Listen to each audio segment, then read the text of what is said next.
computer. I'm seeing us on the YouTube right now. You see us on there?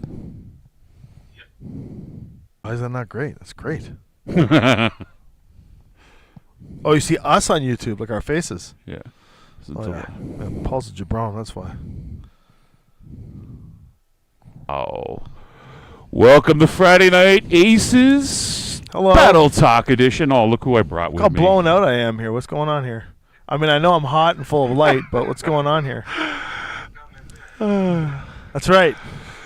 Make sure everybody can hear everybody good. I want to make sure I got this all right. Patching in our friend Jesse, my sidekick, according to Discord. Oh, it's remote just the from TV. home. Yeah, he's just on the TV, which is cool. So tonight we're going to do something a little different. Tomorrow we are going to stream Friday Night Aces gameplay. On Saturday, we do have the game board up and running. I'll show it to you here. So we do have sortie number 13 for tomorrow night. There's the game board. For those that saw last week, we had a sortie where we had to take out the Bane, along with some other mechs on a failed negotiation with the Star, the Jade Falcon Star on World. We ended up killing it, and in the following sortie, without too many spoilers, in the actual Scouring Sands box set, it is a salvage mission. So I've added in a little twist to it that we're going to try and get the Bane off the board, since the players and viewers put a couple of unique vehicles, i.e. the ordnance truck, i.e. the Savior repair vehicle, into the unit. So, yeah, well, we might as well use them and try and get this Bane off the board in addition to all the other salvage things that we're going to do. That said, tonight we're going to touch on a few things you've heard us talk about over the last 6 months. It's a project we've been working on for the better part of almost a year now, and that is Aces Legacy, and that is going to be the new convention format that we are going to run when we appear with the Catalyst demo team at conventions, and or when we appear as Fox Network on our own at, say, Toronto Comicon or NMA North or Fan Expo Canada, various appearances like that. In addition to that, we're going to give you a Mech 7 update to where we are and what we think is going to be the release date on it, and we're here to answer any questions that you have. Jesse, you got anything to add? Other bits and pieces. I really enjoyed a little bit of a trailer for tomorrow, and again, a bit of an apology that we weren't able to stream tonight. Plans shifted around a bit, so I am joining remotely from the magic of SLComNet. Woo! So I'll be there to help Paul remember how to play BattleTech tomorrow, but didn't want to leave you guys in the lurch. And super excited about Legacy. It's a project that the whole folks team has been working really hard on. We're super excited about it. Catalyst is super excited about it, and there's a lot of buzz. And I'm getting notes that I might not be coming through on the stream. You might not be coming through on the stream. We can't hear Jesse on stream? Can't hear Jesse? Okay, so I've been doing I'll go check that real quick. Well, I guess I'm the only one that can engage with the audience. Well, I'm done all my social posts, so I don't have to be that antisocial Gen Zer on my phone. So, hi. I made my schedule available to play some BattleTech tonight, but due to Fox being insular, I didn't know that we weren't playing tonight, so I'm here anyway, luckily for us. You get a chance to hang out and talk. I'm not sure what I can contribute to the conversation. Jesse, talk? Alright, trying to talk again. Folks, let us know if you can hear me. I'm going to give you the password. Give me a thumbs up right now. Folks in the chat, let me know if you can hear pie now. Do you guys hear the magic fruit that Jesse's talking about? Give them 30 seconds or so. Delay, go, change it up. Paul continues to try and raise things. And it's not my fault for the tech stuff. I have zero touch in this studio. Except for owning the building. I have zero touch. I have no idea what's going on. Tommy is doubled. Doubled? Meaning is Tommy doubled as in you're hearing my voice twice in an echo? If that's the case. Oh. So no one's hearing the magical fruit. But I echo. That makes sense. What's going on, Polly?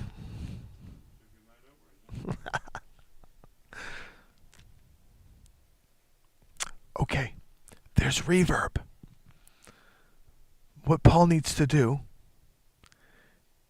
is you guys get to see through the window. I'm desperately trying to fix. It's not me. It's not me.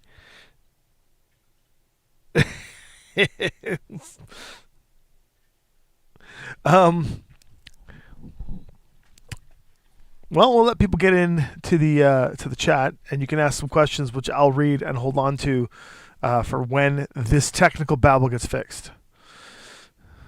It's because I'm not wearing a blue and yellow shirt. That's really what's happening right now.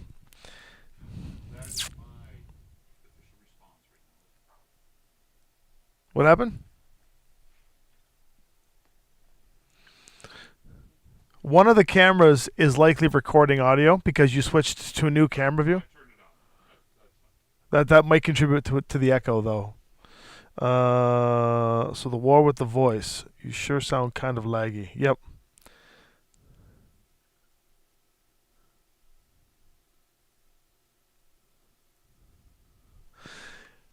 Yeah, I know that. It's definitely a double recording on. There's a secondary mic somewhere in here that's recording me. That's why you're getting double audio. Likely the computer. The computer. I turned it off now. It's gone now? Yeah. Okay, so hopefully that echo is gone.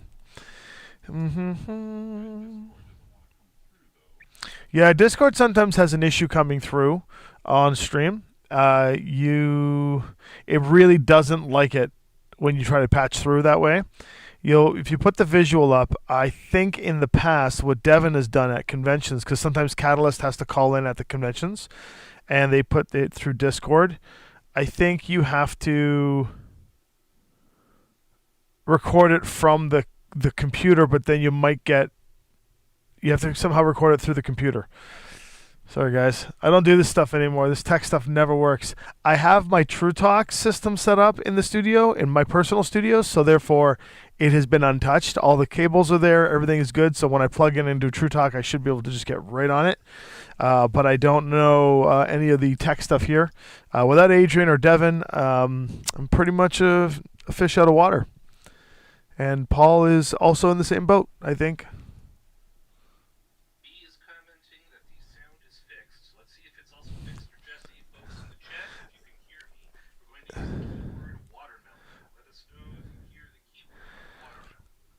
Okay, he's trying to fix it. He's using the keyword. If you hear it, let us know. I think I know why it's laggy. Just give me 1 second.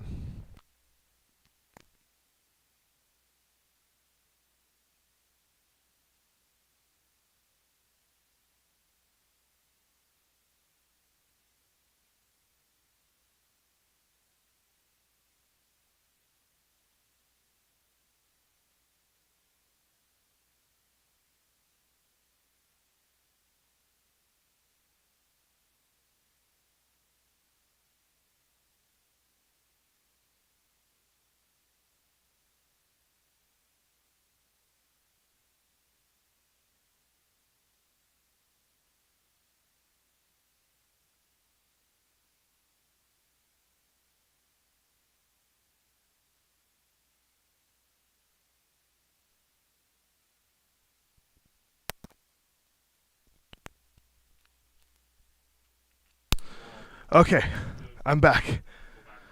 And they were never seen again. Jesse, try again.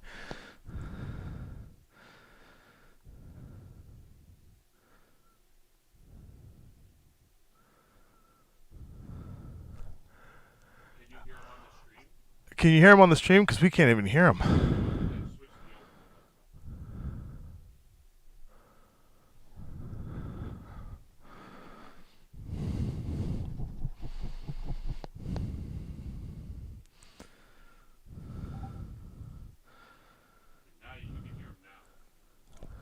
They can hear him?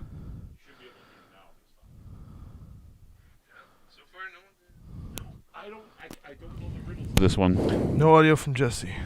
Nothing yet. Yeah. I can't get the Discord to connect to it in the audio output. I can't get the Discord to output want me to play with it? Yeah, if you want to go in there and take a look. You talk to the audience. Yep. I apologize. Jesse cannot get in there, guys. As you can see, hey, I'm a battle techer that's learned how to do tech stuff, and hey, I have problems.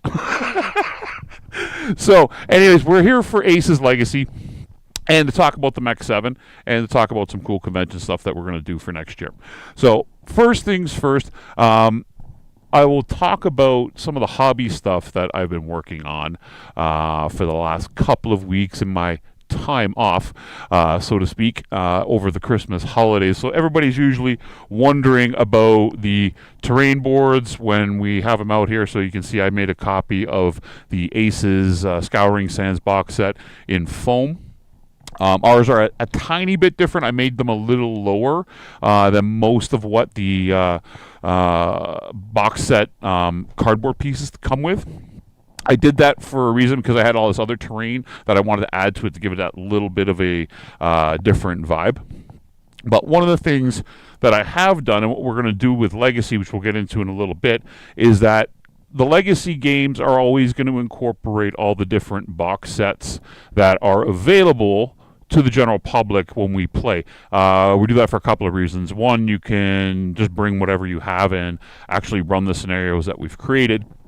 Secondly, it also reduces the amount of legwork we got to do trying to show up at a convention with like 30 game tables of custom-built terrain for all the different events and tournaments we're going to run. So it makes it a little easier on the legwork that way. So I generally don't do tutorial videos because they're just a lot of work, and you need lots of hands in the studio to monitor what I'm doing while I'm building things. So I have talked in the past about foam and crafting this stuff. I'll bring it up here. So most people, you can go to your Home Depot or you can go to any of your like local building stores and you can find pink foam, insulation pink foam or hobby foam anywhere. Pink foam is usually the standard stuff. Runs about $8 for a 2x2 sheet of this stuff here in Canada. Probably about $5 in the United States. It's very easy to work with. You can cut it with a carpenter's knife, a regular knife, a kitchen knife, or if you have a hot knife or a foam cutting tool, you can use those as well. Jesse, can you give a so.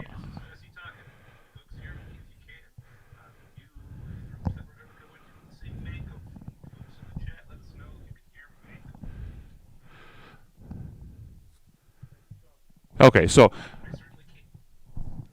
I'll go back to this screen here while he's doing that. Okay, so you can see I've got the pink foam here. I'm going to look up at the back camera. Go to your local construction store. You get a sheet of this. It's 2x2, easy to work. You got a hot knife or a foam cutting tool, you can use it. Okay, take your sheet of terrain or your cardboard terrain from the box set. You're going to trace it out onto the pink foam. Okay, you don't need to trace the folds. You just need to trace the dimension, copy down the dimensions. I think all the hills in Scouring Sands are 2 inches tall, except for one of the small hills. So that makes it pretty easy. These pink foam pieces come in they're 1 inch thick. So you can put 2 of them together. To connect them, you can do a couple of things. You can use typical carpenter's glue. And let it dry overnight. If you do use carpenter's glue, I strongly suggest putting some toothpicks in the middle of it to act as support to connect everything. Otherwise, try using liquid nails or no more nails, one of those adhesives that bonds. That works really well. You don't need to use toothpicks if you use that. It'll set in about 20 minutes, and then just let it dry overnight. And once it's together, it's not coming apart, regardless of how hard you carve on it or strike it. It stays nicely. So once you've got those together in your 2 inch pieces, trace out your shape and your diameter. Now, one of the things you're going to do is don't cut it exactly the size of the actual hill that comes in the box set. You want to give it a bit of a footprint. Why? Because you want to angle and slope it a little bit on the sides. You want to make sure the top of the hill actually has the shape that is the playable surface. Okay, that's just for pure aesthetics. Nothing more, nothing less. It'd make it look better instead of just like a big square block in the middle of your board with some flock and terrain on it. When you've carved everything up, you're going to have lots of different pieces. Okay, keep all the little pieces, and I'm going to show you why. I'm just going to go back to this. Tommy's still working on. He's got the black screen there right now. So you're going to end up with lots of little carving pieces as such. keep them. These are handy. These will eventually, I'll use all of this to make filler terrain on the board. All the cool little rocks and knickknacks that you see on the game board are made from these extra pieces that are left over. I keep a big bag of them. I sweep them up off the floor after I've done carving, and we end up with lots of cool things that people are like, where did you get that? It's actually the junk from making the main stuff, right? So that's what happens when you carve it. So once you've got everything pieced together, you got a piece like this. Now, mine's nice and square because I used a foam cutting table. I have one of those electric heat saws to cut this. So this is the shape of the small hill from Scouring Sands, but I made it too high. It's an extra piece that I had. So this piece here is ready to be carved and sculpted. And now, when most people look at the hills, they're like, "Oh, I'm not a sculptor. I'm not good at carving or any of that kind of thing." I'm telling you right now, every one of you, including Tommy Gofton, can do this. It is so easy. All you're going to do, real simple, you're going to take this piece of foam. You are going to take, make sure your wife's not listening or your partner's not listening right now, a big kitchen knife or a carpenter's knife or a foam cutting knife, not the ones that are hot, just a regular one. And you are literally going to take that knife on the blade and you are going to rake it across the edges where you want that rock terrain appearance. The way the foam is made, it will fall apart and it will make that ridge line. It will look like natural rock formation. It's not rocket science. It's an easy cheat. It's an easy trick. And literally, that's all you do. Go all the way around it. You will have a cool looking hill or a rock formation or a mountain piece. Okay? Now, if you want on the top, do the same thing lightly across the corners of the actual hill itself. That'll give it more of like a rocky ridge. You can scrape along the top to create some rock layer on the top. And then once that's done, pretty simple, rub it off. Make sure, because there'll be lots of flakes on it. It'll make a mess on the floor. Make sure you vacuum it up. You got it carved out. Once it's carved, it will look like this. Okay? Now, I have applied a layer, which is the next step, of Mod Podge to this. So Mod Podge is like an antique sealant, almost like a glue that you pick up anywhere. You can pick it up at Walmart or wherever, any department store or craft store. And I mixed a little bit of gray dollar store paint into it, so it adds a little bit of like a primer to it. And you will seal the entirety of the foam with the Mod Podge. Okay. The reason you do that is the sealant on there allows you to do things like use spray primer on the foam without it melting the foam. It also gives it like a hard plastic shell, so when you're putting your miniatures on it, it doesn't take dings and dents into it. It's pretty tough. As you can see, the bottom of the hill is right there. It's the pink foam, and on top it is the Mod Podge. So it's nice and hard. It's ready to be painted. You can do literally whatever you want. You want to use rattle cans on it, go for it. You want to use an airbrush, go for it. You want to use dry brush dollar store paint, go for it. This particular hill here is a copy of Scouring Sands, making a second set of them. But this set of Scouring Sands, just as a little sneak peek, maybe you guys might have saw what I had written on the bottom. I'll flash it by real quick there. This is going to be done in a different terrain style for a different biome, and the biome that this is going to be a snow world. So I'll leave it at that for you to understand what I said earlier about Ace's Legacies and all the box sets. We're going to be using them all to incorporate for all these adventures, so I am making a second set of Scouring Sands in a snow form. Okay? The default output should be Sound Mixer.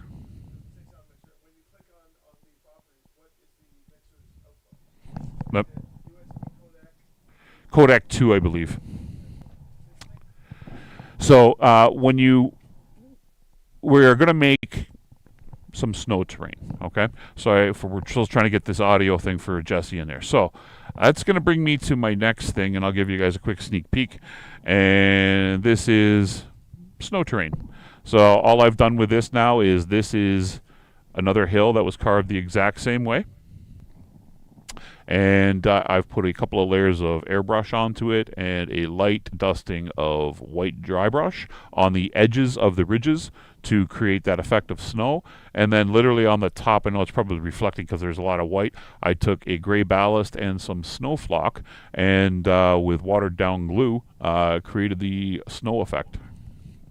So that is how that's done. Now, we did talk about briefly there about those pieces that you should keep to yourself, to the side, for further use, and this is the kind of things you make with them. So you can make little bases for your trees, and you see I've made snow trees here, or you can make these cool little pieces that are terrain pieces that just fill in. You can put them on top of your hills, the trees go on the hills. I'll actually put this onto the other camera angle here so you can see this real quickly.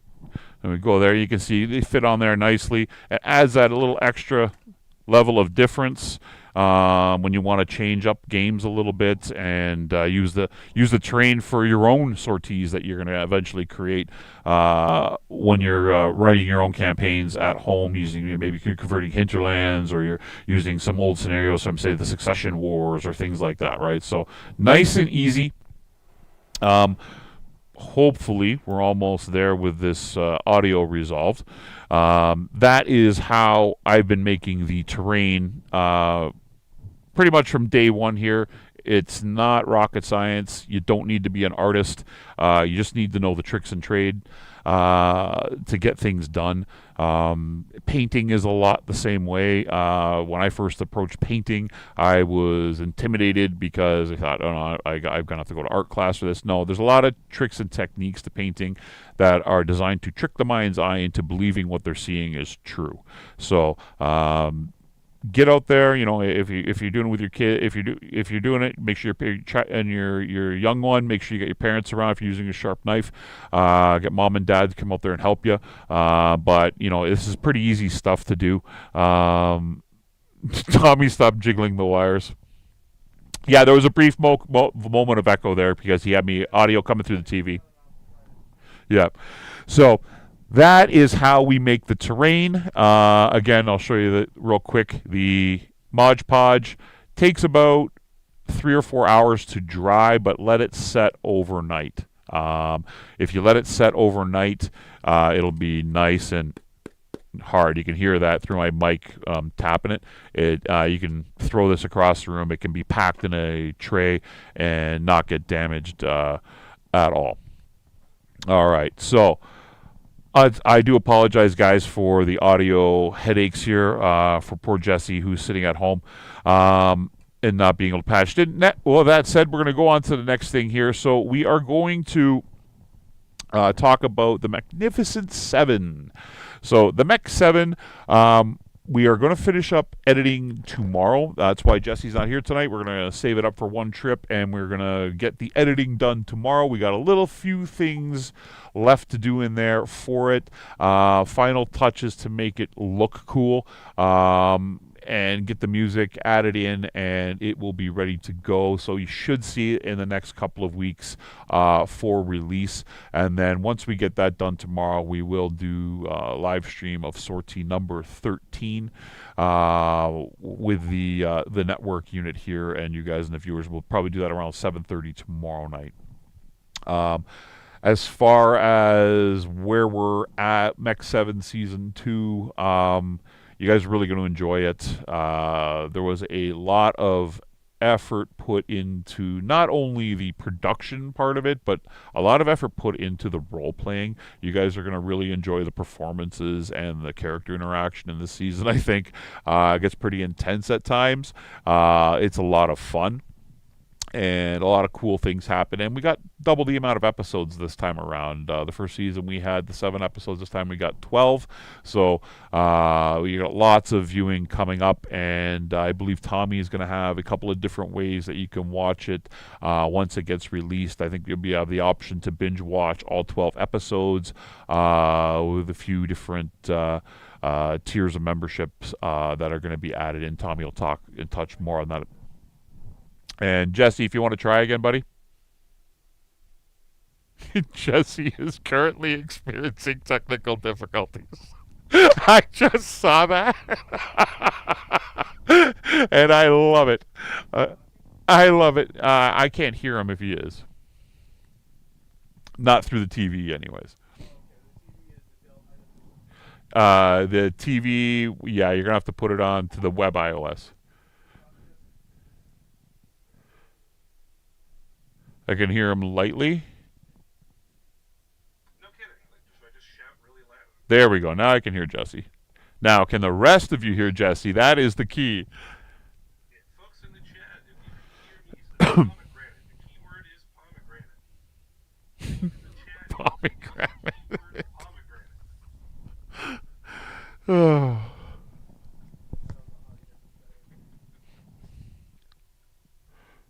I know some people who would be thrilled with this development. Oh, yeah. Not being able to hear Jesse would be a relief. That is the key.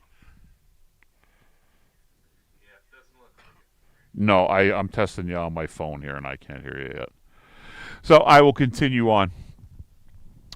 Any questions about the hills and hill design when you guys are carving that? Who's Jesse? I'm just reading the chat here.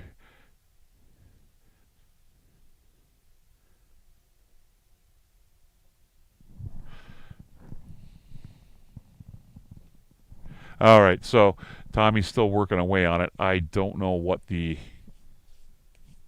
issue is. Again, apologies for that. Any questions on the terrain? No? Okay, we'll go on to Ace's Legacy. So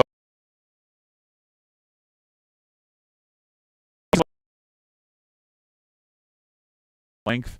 What is Ace's Legacy and how does it operate? So Ace's Legacy is going to be a 3-sortie campaign that you sign up for at a convention event like Adepticon, like Gen Con, Origins, possibly PAX, wherever we might be, to run these types of scenarios. And what it's going to be a team. You got to sign up with 3 or 4 players on your team. And you're going to play for one day those 3 sorties. Each sortie is going to last 7 rounds. In the 7 rounds, it's going to have a 2-hour time limit. Okay.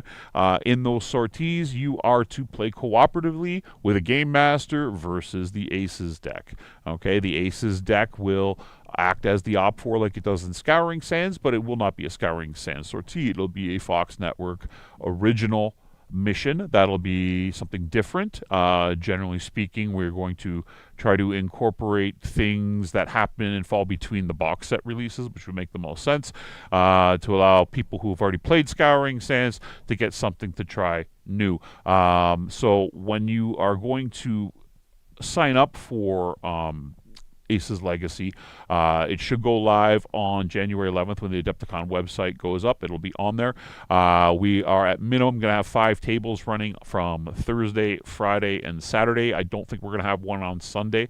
And that will be about 20 players per day playing. Now, if that sells out really quick, which we anticipate it probably will, more tables will be added. So make sure you're there to sign up and register for it right away. And the quicker you do and the quicker it sells out, the quicker we know that we can add more tables to the event. From the Fox team, we are going to be bringing game masters from Toronto and from a couple of our friends in the United States, as well as members of the Catalyst demo team once the event grows beyond the original registration size. So we're going to have, first and foremost, Jesse K is going to be the tournament organizer, and he will be the head game master running a crew with our own Henny and Joe, as well as we are going to be bringing in our good friend Tuck Davian and Chris Lewis also coming up to run games. Scott and myself will be there. We will be rotating through, but Scott and myself also will be dealing with the studio and the production and streaming with Catalyst for most of the weekend, but we will be rotating in and out during that time. So, that said, what is your force? So what we're going to do with Aces Legacy is we're going to try and keep it as close to WolfNet's 350 style of system as possible. Why? There's going to be a ton of people there playing WolfNet 350, and we want people to be able to take their force from one and play it in the other. It's an easy transition, and especially if people want to play walk-up. So we're going to keep things nice and light and easy that way. We do have a few tweaks to it for those that want to design units that are specific for the Legacy event itself. So force construction, and I'm just going to go to the spreadsheet here. If I'm turning my head on you, it's not because I don't want to engage with you.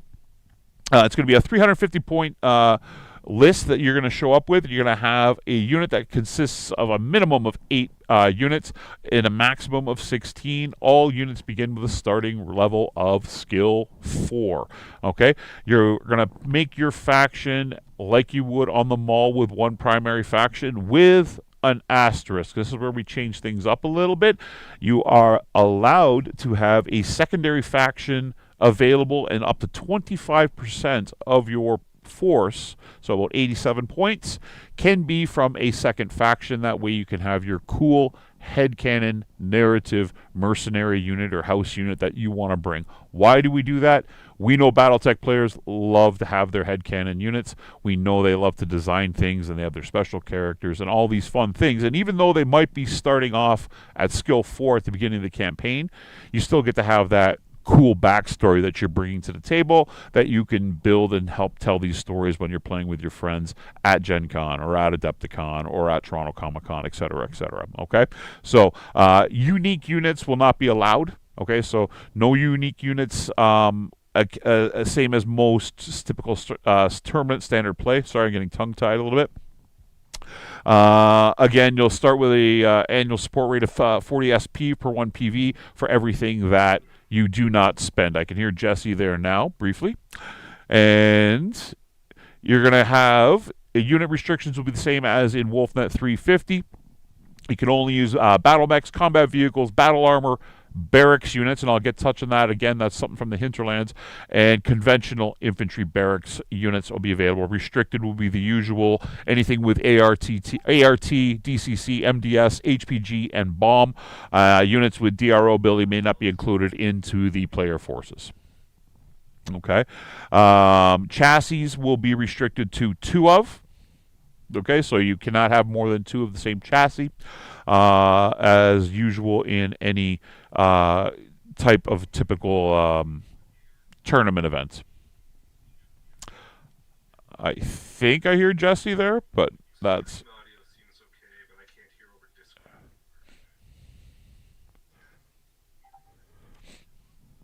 All right. Named pilots. You're going to go with 4 named pilots during the course of the campaign, just like you would in Scouring Sands. You're going to have to keep 4 named pilots throughout the course of the campaign. So during the 3 turns or 3 acts, however you want to look at them, you are going to have to replace those named pilots if they do die. Okay. Over the course of the campaign, after you've built your force, you'll bring your force over to the tournament organizer. Tournament organizer will go over the force before we start playing round 1. Make sure that you are legal. Shouldn't take more than 5 minutes to make sure everything is good. And then between rounds, you're going to have 30 minutes to do your support points and your XP spending. So in that time slot, you will be doing, upgrades. You'll be doing skill increases. You'll be doing your repairs. You'll be doing any rolls to possibly see if mechs have been destroyed, et cetera, or maybe any extra bonus things that might be in a sortie that we've added in there. Maybe rolling for salvage or anything that could be in the story. Okay. I'll just back here to the chat for a quick second. Any questions so far about anything I've said?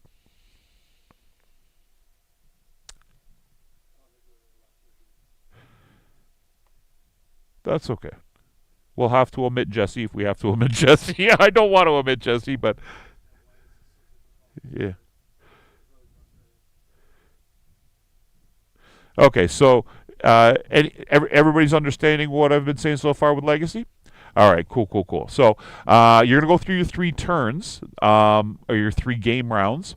When you head into the 3rd act, obviously, now our sorties that we're writing are going to be a little more choose your own adventure than the Scouring Sands release. So Scouring Sands has your paths that you choose at the end of each sortie. You can go choose to interact with this or choose to interact with that. You go here. Ours are going to be a little more like a D&D module where at the start of a sortie, you're going to make decisions that are going to affect how that actual sortie plays out. And you'll have multiple branch decisions to make at that time. So the game master will be running the game, will have possibly 3 or 4 different sorties that could be run based on what you do in the first turn or two and activate the waypoints. So it'll be a little bit more decision making on the player's part to determine your own fate and how that goes. And then, of course, at the end of a sortie, when you hit the end sortie phase, there's going to be more decisions you're going to make because obviously now you're going to choose to do something that maybe interact with an NPC unit, maybe attack an NPC unit, maybe side with an NPC unit, maybe do something different against your contract or against what your mission was, or maybe continue with your mission, right? So there'll be lots of different branch options for you to do. And when you guys are playing, all these different sorties will be weighted and scored the same. So regardless of how each team progresses to the final sortie, whatever that might be, they might be very different and a very different story being told and a very different ending or outcome, but they'll be weighted the same in score. So everybody will have a fair and equal chance to, place first, place second, place third. And the way we're going to do the scoring is fairly simple. We're going to take total support points per sortie. You're going to add them up. You're going to subtract what you had to spend. And the difference is going to be your sortie score. And your campaign score will be the sum of all 3 sorties. So it'll give a little bit of reward to those who do things a little more frugally, don't risk as many units, act a little more clannish, I guess. Maybe got a little bit lucky and didn't take as much damage in some instances. But, hey, if you're a little more operationally sound than the others, you're going to get a benefit from that, okay? The main thing, though, is we want people to come out. I know when it comes to tournaments, sometimes people are intimidated to play in a tournament because they think it's the best of the best that are sitting down and they don't maybe not feel their skill level is high enough to play. The idea of Ace's Legacy is that because there's 3 or 4 of you playing at the same time, maybe your one friend's really good and the other 3 are just average or casual players. It doesn't matter. You're all going to play together and you're all going to work as a team and you're all going to be in a semi-competitive environment and having fun getting that end result. And obviously, because there's other teams playing and because you're probably going to end up with different paths and different outcomes in each thing, there's going to be a lot of banter and a lot of things to talk about after the day's games are done, where everybody's going to go, oh, I did this and I did that, and it'll generate a lot of camaraderie and conversation and cool effects as to what happened. I'm guessing we haven't hit the Mech 7 part yet of the show. So, Mech 7, I touched on it briefly. Mech 7, Jesse and I are going to finish off the final edits this weekend. Most of that will be done tomorrow before we go live with Sortie 13 here in the Scouring Sands campaign.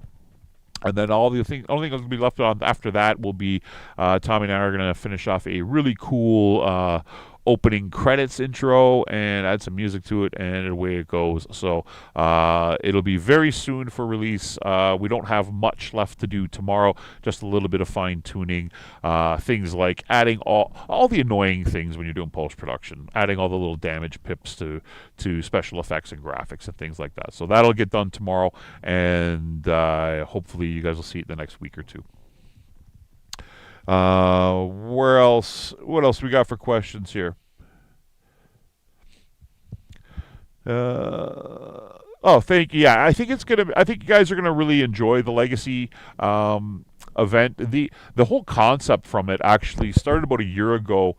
We were writing scenarios for our events here in Toronto at Comicon and Fan Expo and Anime North, and because most of the conventions we were doing prior to last year's Adepticon and Gen Con were nerd culture conventions and not gaming conventions per se, we were interacting with a lot of first time gamers. So a lot of the stuff we were doing was teaching people uh, Alpha Strike, in addition to showing them the Aces format and generating hype with new players.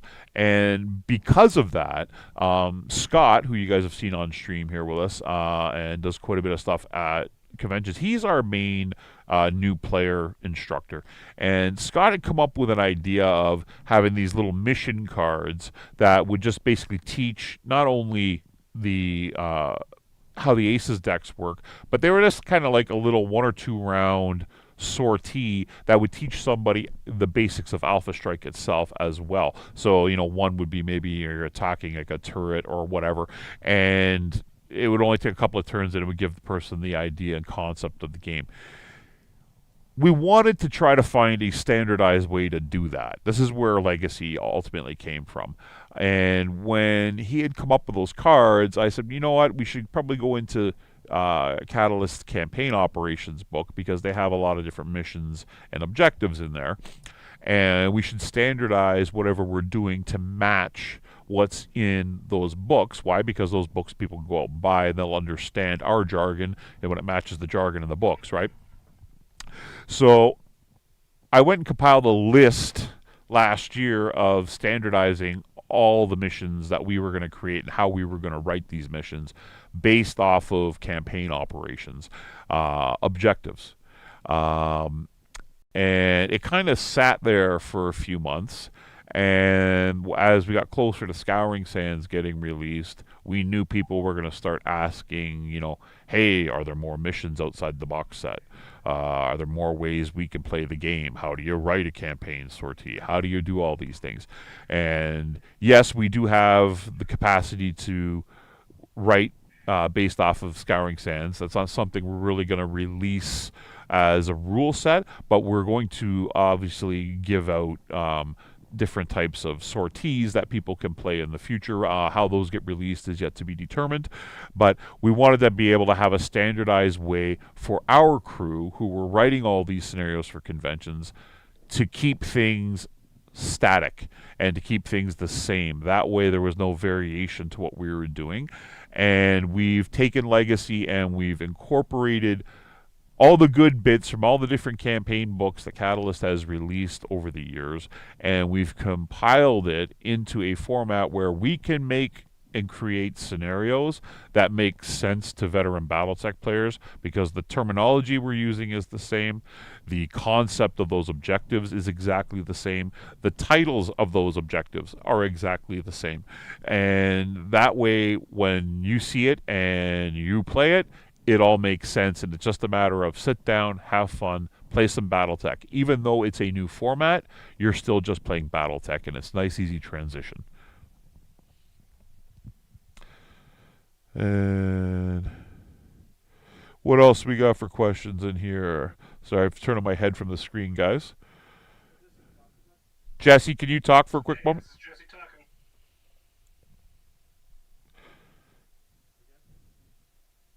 This is me talking again. Do we need another fruit? If anyone can hear me, let's hear some grapes. Folks in the chat, let us know about grapes.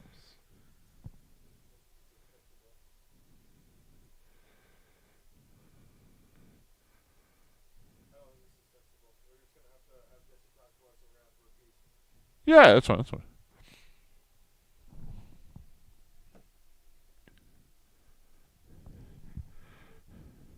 I will. Bear with me 1 second here, guys. I'm just going to try something real quick.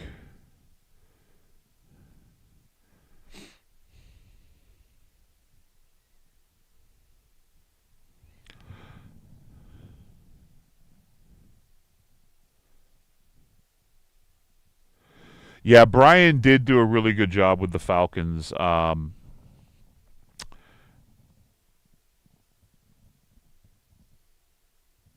In the new era. I'm just checking something over here on my end.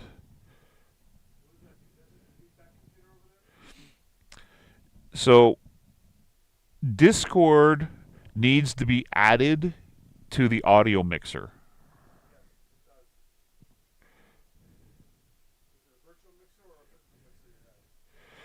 I just have I have the other copy of OBS here that we ran from the con. That's why I opened it up and looked. If you want to switch seats with me, I'm going to try that right now.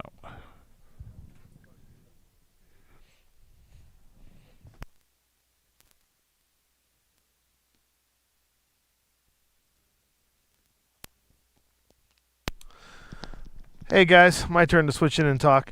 That was utterly frustrating. Reading articles, it's like all you have to do is just add this and add that. And I was adding it all, and then nothing would work. So I'm like, whatever. I don't like Stream anyway. When it comes to audio, tech stuff, I love you guys. I don't like Stream. Okay, so what do we got? I am on a different feed. Where are you guys? I need to see chat. Chat. Where'd you go? This is the best. I love it when a screen is blank, just like this. This is. You ever wonder if this is just your lot in life? Sometimes. It's crazy. All right, here we go. We're back. Yeah, it seems like everything in here is okay. Like in the studio, things seem to be fine. It's just when we try to. This is another reason why when we play our D&D games and stuff like that, we don't call people in. Because a lot of people were like, man, you guys could be playing with like Keith Baker and all those guys all the time if you just like call them in. And I'm thinking, God, no. That we'd be dealing with this the whole time. And sure, there's ways to get out of it, but unfortunately, we have too many moving parts here for us to get this stuff built up, and OBS is one of the worst softwares ever. Sadly, it's free. That's why everyone uses it, and it's the standard for the industry. But I remember when I was in my editing days, there was like a big battle between like DaVinci Resolve. There was a Final Cut. Jesse's talking. It's coming through. DaVinci. Everyone can hear me. The latest fruit is going to be. Let's go on to vegetables. I'm going to say carrots. Let me know if anyone can hear carrots. The DaVinci, Adobe, sorry, Jesse was talking. DaVinci, Adobe, Vegas, Sony Vegas back in the day, that was the software I used to use. That stuff, Sony Vegas crashed like every third hour in editing, but you could just open the software back up again and you were fine. It was like an instant app opening, whereas like Final Cut, if it crashed, it was like a 10-day affair to fix it. Try again, Jesse. Let's go with cucumber. Cucumber. Yeah. So aren't you deep in a basement? It would be best if you just disconnected me at this point and followed Tommy handle the stream. Yeah, let's stop the delays, Paul. If we can't get it to work, we'll just say bye to Jesse till tomorrow, and we can talk about something else. Unfortunately, we are wasting our valuable patrons' time at this point. I tried. We tried. All right, say goodbye to the big blank screen of Jesse. We're going to talk about things here, you and I in person. And you'll see Timu, who's just real Jesse, here tomorrow night on stream. And he can't say shit to defend himself. Okay. So I went over Ace's Legacy with everybody there. You guys have any questions, feel free to keep popping them into the chat. I do apologize, guys, for the audio delay again. You kind of heard them. Yeah, I think I got it. You're hearing them through there into the mic. Yeah, I think I got it somewhat resolved. I'm gonna mess with it when we get off stream, but we wanna sit and chat with you guys tonight, and one of the things I don't think Tommy's had a chance to do yet is it's been 2 months now, a month and a half since Aces dropped, and the reception worldwide to Aces has been phenomenal. I think so. I don't think you've had a chance to sit here and just kind of go, yeah. I've been kind of disconnected. It's this is the stage in my life where when I'm responsible for a game, I'm beyond it now. What that means is that I'm no longer connected to the pulse of what's going on in the universe of the game's life. You're way more connected into it now because you live and breathe this game. When Aces was formed, it became my life trying to pursue the dream to make it happen. When it was agreed upon, it became my life to make sure Josh and Dylan were happy. And then when it was finished, for the first box anyway, it became my goal to communicate with Catalyst about how it was going to be connected to the world. The whole time you were running through, kind of there with Josh, and just you guys were sort of like the ambassadors of the brand, pushing it the whole way through. And now that it's out and about, my focus is pretty much on, like, I can't wait till season 2 of Mech 7 gets put out, but even Mech 7, it was basically you and Jesse. So my career in general is usually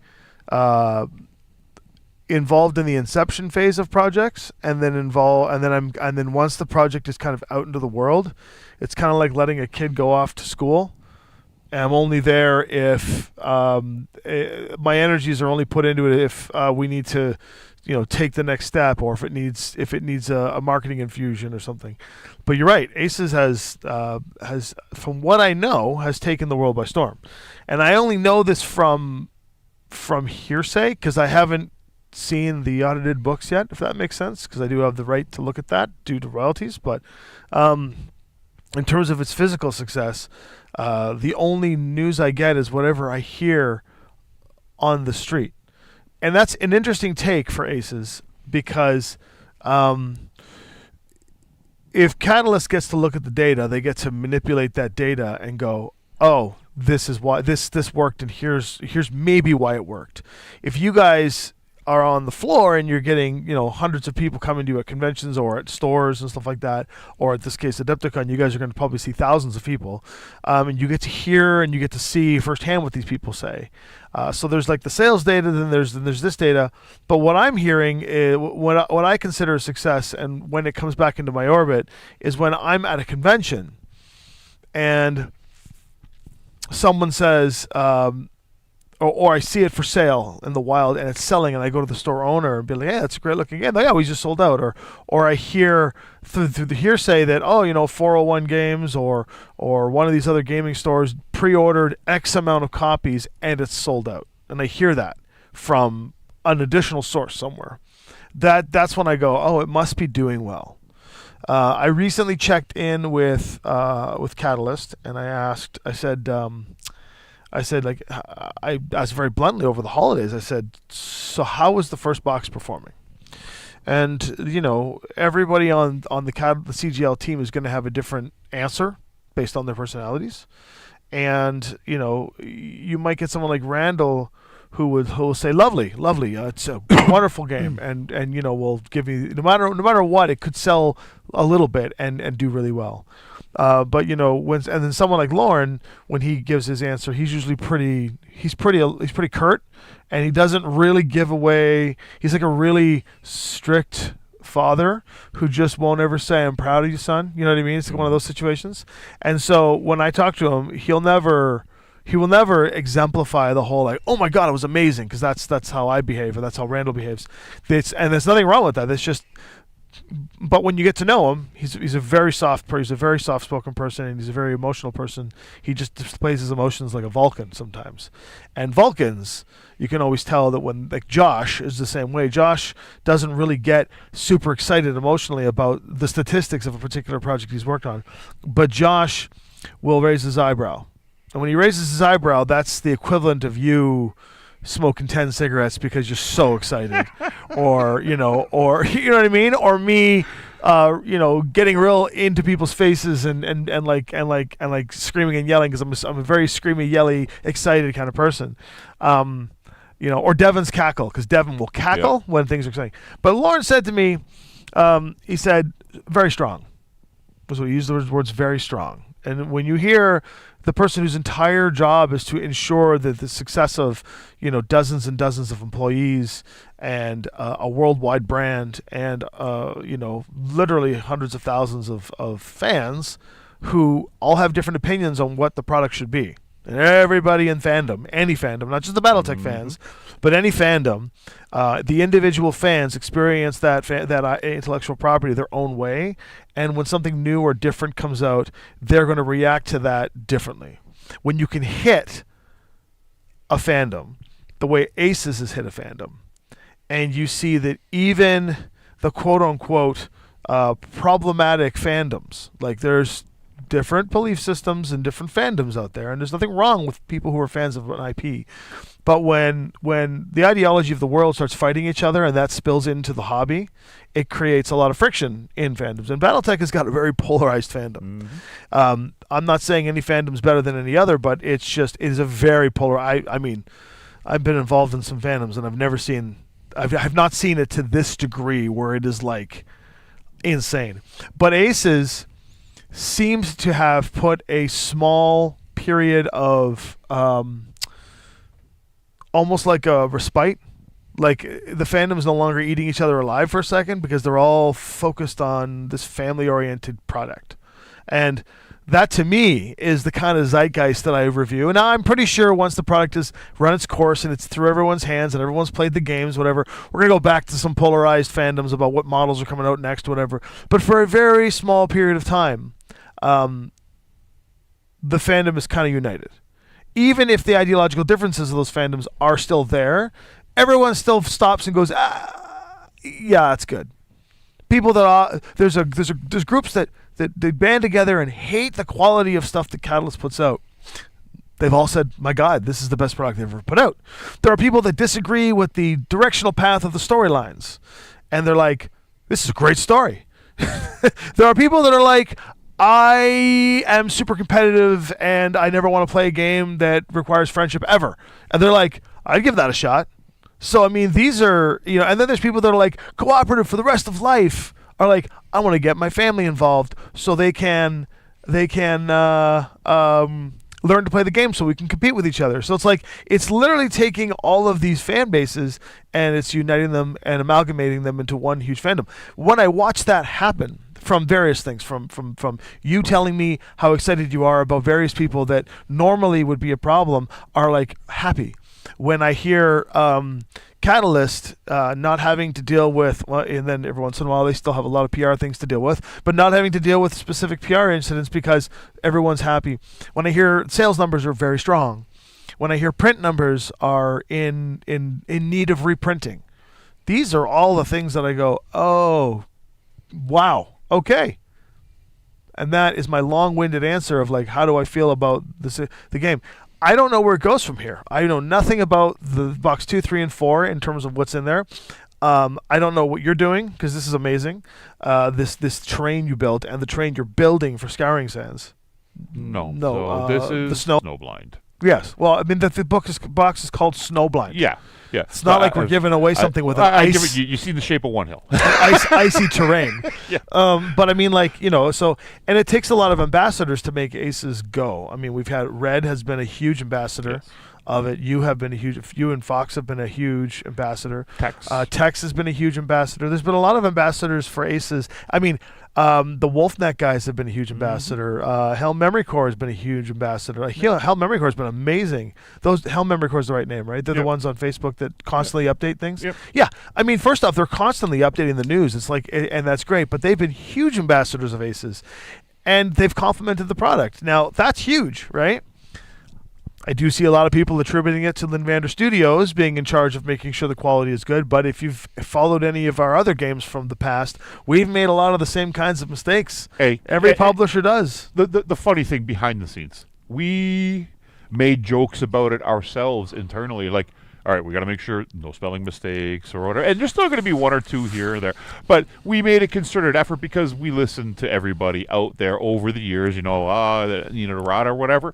That's fine. We listened and put it in Josh's ear. It's like, hey, Josh. Well, there's a thing that, like, the flow of Aces, the 4-box flow, the scope and development and delivery schedules changed dramatically for the first time, not because of like oversight or undermanagement or lack of communication. Its original delivery schedule was very different than it is now, and the reason why those two things switched is because both the family of Catalyst and the family of Linvander, who have worked together several times on a lot of things, realized how big and game changing this is going to be for the industry. And we all took a moment to stop. And even though the statement of work said this is what it needs to be, and the member of understanding means this is the delivery date, both sides of the coin stopped and went, we internally, Catalyst, and we internally, Linvander, do not have the communication methods to be able to handle the breadth and scope of what this thing is going to be. So we had to take a significant amount of time to build the foundations of a new language, cattle vanderese or something. We had to develop a new communication language between Catalyst and Linvander, and in between Linvander and in between Catalyst. Like, they had to talk to each other differently than they do every other Catalyst product they put out. Linvander had to talk to each other differently than the Linvander products we put out. And then we had to learn to speak to each other. So it was like we developed three languages or three dialects of the same language that we then had to communicate. It was like connecting EDI. It was really crazy. But in doing so, what ended up happening was, and now I can't speak on behalf of Catalyst, I don't know if they're continuing to exercise that language with their future products, but the communications between Catalyst and Linvander, when it comes to the actual development, is pretty good now, compared to like pretty like firing like two ships in the night kind of thing, because we have very different ways of doing things. Even though that we still get our games and stuff done, sometimes there's a lot of energy wasted in being unable to speak or understand how we each operate. And it's okay. There's nothing wrong with that. People are allowed to operate the way they're allowed to operate, whether we're operating efficiently or not, or they're operating efficiently or not. But the two communication lines was built. Then internally for Linvander, we're like, oh, we now know how to handle something of this scope. Can we do this again for future products such as Thundercats and Evil Dead and Nymaria? That language is new, and we're still becoming fluent in that language. But that took months of folders and Excel sheets and email chains and proper conversations through Discords and like threads upon things of ways to communicate. And in doing so, we ended up creating this product line now that and then of course everything was like, is Scouring Sands going to be as big as, is it going to do okay? And there was a benchmark.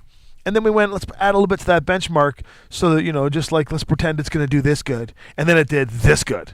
And we're like, oh, now we're very excited that language is in play and everyone's becoming more fluent in it and paying more attention to that language, because Snowblind and Wrath and Reprisal and all these other boxes that are coming out need that level of attention. And now everybody realizes that there's Aces Classic coming, Aces Legacy that you guys worked on. There's so many things coming down the pipeline that is going to be Aces focused or Aces centric, or Aces is now going to be compatible with, that we have to communicate. We have to become fluent in this language, because we're going to be speaking it to each other for the next 2 years plus. And if the sales keep coming in and the numbers, because it's still a business, fandom, but still a business, because the business has to be functional for the fandom to keep pumping. And so the business side is very healthy due to the fandom. And this is now the next hallmark of there. I don't think Catalyst is going to release a product in the next 5 years that's going to beat what Aces has done. I don't think they're going to release something in a while. Aces, to touch on what you said earlier about how it's going to affect the gaming world in general, Aces, and I've said this since the second release of the cards when we were playtesting them about a year and a half ago, about 18 months ago, that this would change tabletop wargaming. Josh was very good at creating what he did for Star Trek Attack Wing Alliance and what he did with Heroes of the Aturi Cluster. He created very good AIs, I'm going to use AI loosely, op-4s, automated opponents that made the game flow well. And he took a very tactically diverse system, which is Alpha Strike and Battletech, which is not very structured. Like, you can literally do whatever you want, and created something that effectively controls those units. And the moment I realized that, I was like, okay, now this is going to go to market, and every other gaming company in the world is going to see that there is a solution to their own game systems. It won't be the same as Aces, but if somebody can take a game like Battletech and take 6 cards and effectively create an opponent on the simplicity of 6 cards oh wow, like the possibilities are now endless for any other game to work. And of course, each game system's different. But now that it's been proven that something as difficult as BattleTech can have this done, Yeah. wow, I mean, like everybody's going to be jumping on board. and the crazy thing is we're getting a lot of inquiry from people. Like we're getting influencers, people who have large scale miniature games they're putting out at like entry levels / develop levels. We got people who we got companies that have long-term standing developed miniatures battles games out there, and they're all inquiring about it. And I don't want to come across I think it's look, it's not this is not coming across as arrogant, but I don't think there are very many developers out there who can do what Josh and our team does, straight up. And it's not that's not supposed to be like try me guys, because there are a lot of really incredible developers out there and game designers way better than I could ever be, and that's fine. But given the scope, given the time, given the passion, given all these things, I don't think there's anyone out there in this industry right now. There are people that have the same drive. There are people that have the same fever, the same itch, but when push comes to shove, they may not also have the same logistician brain that Josh has, Yep. and the same passionate understanding of miniature wargaming that Josh has. And the same passion for the game. And the same passions for the universes. That's Yes. right. That's very important. Right. That's right. That's very important. And I think that from Josh's perspective, from his side of the Lindvander Shield, when it comes to wargaming, Lindvander's pretty good for a very long time. On the tabletop wargaming side, we will be doing well because of the successes of these games. Just like we're starting to gain real reception and success on the D&D side of things, because I've switched over from game design, tabletop game design, over to RPG mechanics, and so I'm like, when it comes to our team, Lindvander, I'm the D&D / open source gaming from Pathfinder. I'm the game mechanics guy for role playing. I understand and breathe and have the passion for role playing games the way Josh does for miniature wargaming. And it's interesting is that the reason why Josh and I make such a good team on the tabletop side for wargaming is because when he's doing this, he has no marriage to anything on this board. It is statistics, it is fun, and it is when the math rocks roll and the statistics work out, Josh is excited. When I'm playing this game, I absolutely have no idea about the math rocks. I don't know what the odds are, what the right tactics are. I'm the guy that's going to run ahead and is going to and everyone's going to go, and everyone's going to go, oh, sorry. Hold on. The theoretical run ahead. I'm the guy that's going to do what's best for the story. It's true. I'm the guy that's going to do what's best for the story, and then I get rewarded because the statistics always run in my favor for some weird reason. Case in point, the original roll we did with the Pegasus going behind the Banshee. Yep. Right? And that's not the only time that's happened to me in moments of like you should be able to destroy me in a match one-on-one. Doesn't always work out that way because I will roll snake eyes on you and you're like, how did that even happen? Yep. And it should never happen statistically, right? And that's just the way I play. So I'm always looking for the feel of the game, and this is why Josh loves it when I take on development in Aces. And I did do work on Aces, don't get me wrong. Like, this isn't like Josh did the engine. Tommy streamed with me for the first 8 months. Oh no, that's testing. And that was like testing hardcore, like for 8 months off the hopper. But so Josh would call me and he would say, this is the way a mech feels. Like, a juggernaut does this. A scout behaves like this. And he would give me adjectives on how a scout would behave.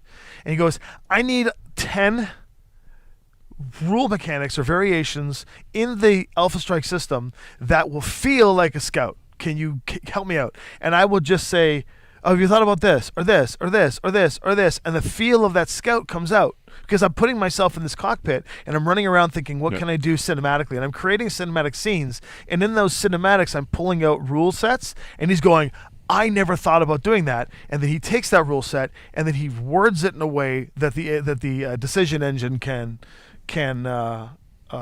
understand. Yes. And that's how Josh and I work. So I could never have come up with those rules alone without Josh giving me the sandbox to play in. I think the most effective thing Thank you, Kerminde.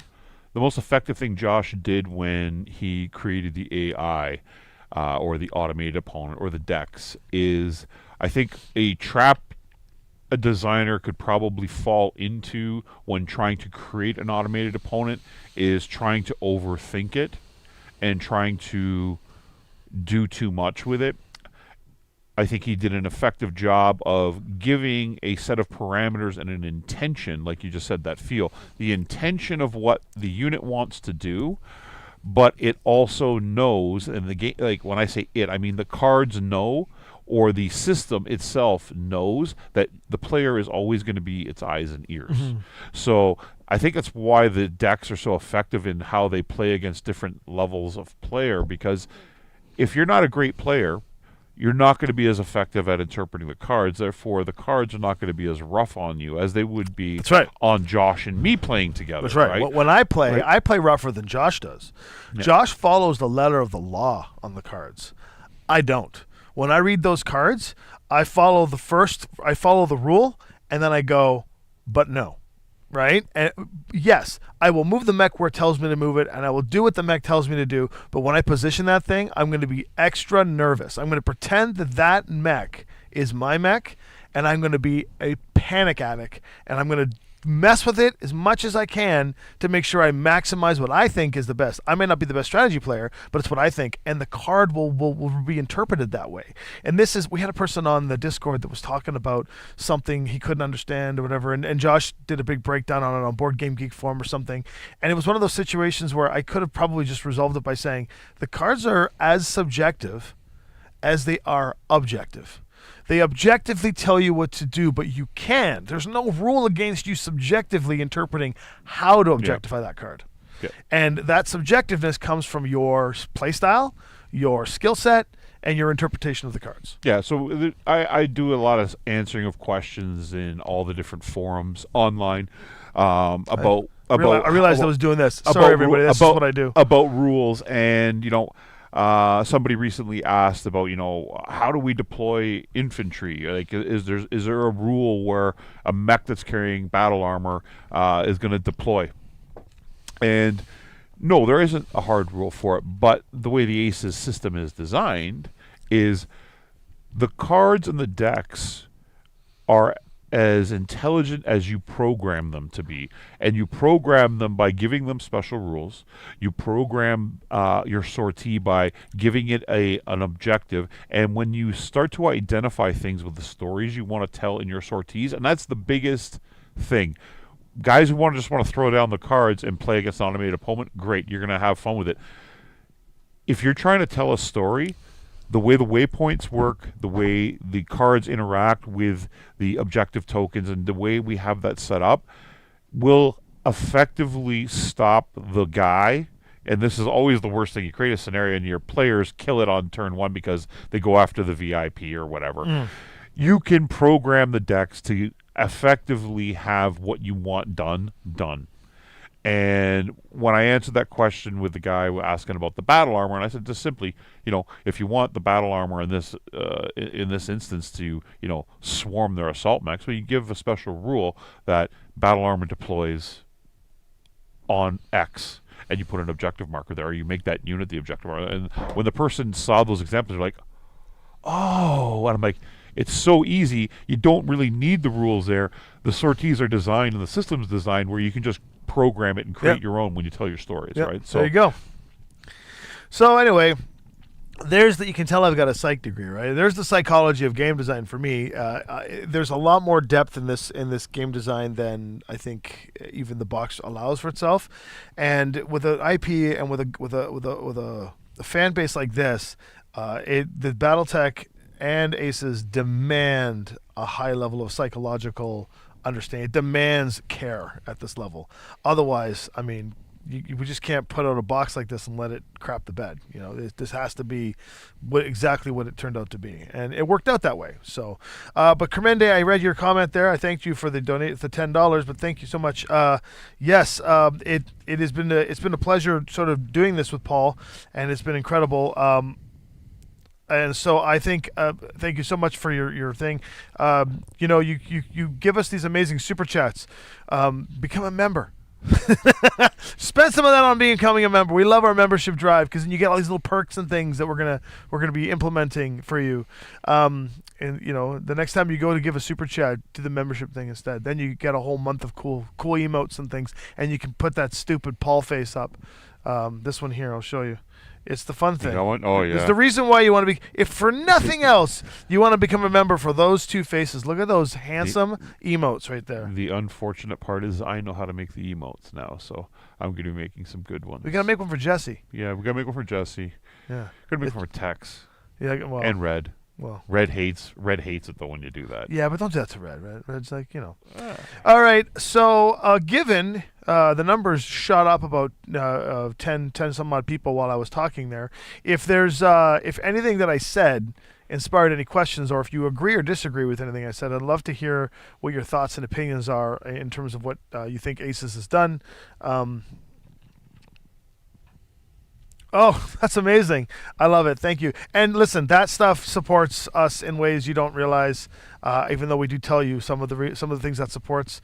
Your memberships and your super chats, all that money goes to keeping the lights on, quite literally. We've determined that the hydro in this place and all that is one of the bigger expenses because it's such a large studio space, and that all your super chats and stuff just go to making sure those bills get paid. So we really appreciate that. I personally, Paul lives here, but we personally pay for the space to live here as an expense, basically. But your super chats go toward the upkeep of the building to the best of its ability. So we appreciate all those donations. It does make a huge difference. And I guess that's part of our model. That's part of the business model, right? We want to do this for you, and you're helping us by doing what you do for us. So thank you. And of course, buying the game helps Linvander a lot. So thank you. Yeah. So there we go. So I think if you guys got any more questions, we can call it a night. Remember, tomorrow night, 7:30, Jesse and myself, possibly Tommy. Why are we calling it a night so soon? We spent half the night figuring out tech and talking to these guys. Hey, they want to talk to us. Don't you want to talk? You want to? I talked for 45 minutes while you were trying to figure out my gaff with the tech. Who's got questions about Ace's legacy? I'm excited. Like we haven't even shown. It's been so top secret. We haven't even shown Tommy. We're not leaving yet. PDF. Don't go. Look at this. Beskar gifted 5 memberships to 6 sides. Aw.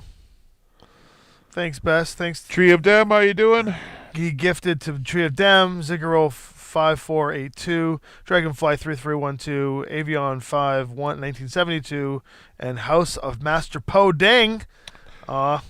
That's great. The membership stuff is little D&D centric at the moment. We're figuring out what to do for the BattleTech stuff. I normally didn't want to do this. Let's talk about this for a second. I normally didn't want to do this, but I've been doing a lot of YouTube boot camps and stuff like that to help grow the membership base and to help grow the reasons why people want to support.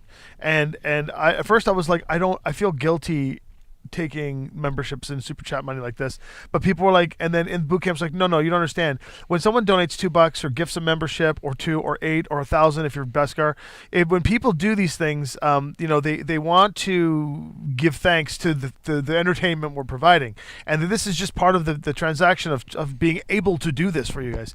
And so I was like, oh, I never thought about that. And they're like, yeah, they want exclusivity to certain product lines. They want the ability to see things or to engage in things that regular viewership doesn't necessarily want, and that encourages people to want to say, I want to support you, here's $2, I can watch this video that others can't. It makes you feel special. I never thought about it that way. I was absent-minded to doing the membership drive, but now I'm like, oh, that makes sense. It's a matter of it's a weird business language that people discuss when they're saying, we want to support you and here's the way we're going to do it. And I'm like, oh, that's cool, that makes sense. So that we do have some cool membership perks coming. Paul and the Fox guys are going to figure out some of the things they want to do here for the membership drive. I never want to cut content off. I'm not interested in some sort of classes system where it's like, oh, you got to pay to watch your stuff. I mean, That's just not who I am. But I think it's kind of cool for early access and emotes and little things you can get to do things with, which would be amazing for part of the. Who wouldn't want more little Yeah, pictures little of my faces head? of little pictures Who of wouldn't Paul's want that? face, and these things are the kinds of little perks that it's cool for a couple bucks a month, maybe, right? I mean, I do that to other channels, so I get it. Sometimes I want the super chats, like the weird faces or the sound bites or whatever the hell you get. But for the D&D side of things, if you're interested in any of that, and I know a lot of you are, Beskar and stuff, we've got 2 big shows coming out this month, all of which are going to go membership driven first, and you get to binge watch the whole darn thing, and then the episodes will come out. We will be doing the same thing for Mech 7. So when Mech 7 Season 2 comes out, which I don't know... Excuse me, that's the coffee. I don't know when you guys are going to be finished it entirely, but when it is getting released, the way Mech 7 will be released, how many episodes were there? 12? 12 episodes of Mech 7 Season 2. They are baller. If you even remotely like Mech 7 Season 1, first off, the tech is good. There's no tech flubberies, right? We had no sound issues. For some reason, it was smooth sailing the whole way through, which is weird considering that tonight took half of the damn stream was just to try and get Jesse on Discord. But the tech was phenomenal, so it's going to be good sounding and good music. It'll be balanced. And what's interesting about Mech 7 is we're going to launch all 12 episodes at once on the channel. But they are going to be released in a slow drip as if they were regularly getting released on the channel for viewers to watch. But members get a chance to watch the whole thing based on the scale of membership. And this is part of the boot camp. They teach you to do this because it's just good for it's just a simple way for people to be like, I don't want to wait 12 weeks to watch the whole show. I want to watch it all now. So you spend your $6 and bam, or whatever the membership is, and then bam, you get access to the entire thing. You can watch it all before everyone else, and then you can sit in the chat and give spoilers. No, I'm kidding, don't. But we're going to do that for Mech 7. I don't know when we're releasing it. We should be pretty much done everything tomorrow and flip it over to you for some music, and me and you will then do a cool intro. Well, I'll build a we got to finish. We're going to play this game, and then I'm going to build some sort of wild board that we can film a new intro on, and away it goes. So I would imagine, if we're at Adepticon in middle of the end of March, it'll probably be halfway through the season by then. Maybe halfway to through the drip of the season. That's right. Yeah. And we'll do the premiere thing because people love the premiere. They love being in there to chat with everybody. We'll get text in there. We'll get Red in there. We'll get people in there to talk, and then you can see the cool stuff we did. But for those of you that are members, and Beskar did just gift 5, you'll get a chance to watch the show in its entirety based on where you are on the membership platform. But you'll always be ahead of the game to be able to watch it and binge it. And then when you watch the premiere release, you can hang out and you know what's going on. So you can be like, watch this, and then things will happen, right? Yeah, so Chris, just to touch on your Aces Legacy question there, yeah, so it'll be like a tournament where you have teams of 3 or 4 players. You play your little mini campaign. The teams with the highest campaign score at the end will be ranked first through whatever. Of course, prizes will be done the same way as any other tournament will be done. The concept between conventions, no, we won't be running the same scenarios at every convention. We will write new source material for each convention. Not sure if it'll necessarily be always, or if it will be canon stuff. I know the first one that I'm writing could be canon. It's not a. You leave that part to me. Yeah, it's not a. It's not. I'm not using any characters per se, but what I've created could happen. Yeah, that would be. It's something that could happen, and if Catalyst likes it, hey, great. It's they can the do whatever they same want rule. With it, right? It's because we're officially sponsored by Catalyst, and we're official Catalyst folks, basically at this point. Lynn Vander being a contractor, a life contractor of Catalyst.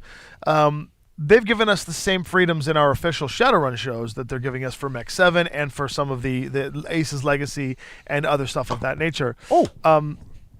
Hold that thought. I Yep. know it's hard for you, but hold that thought. The kind of the ruling we have is that, look, both BattleTech and Shadowrun have canon storylines that their lead developers, Ray Arastada and R.J. Thomas. They have storylines and things that they do, and they've got plans that are executed by the teams.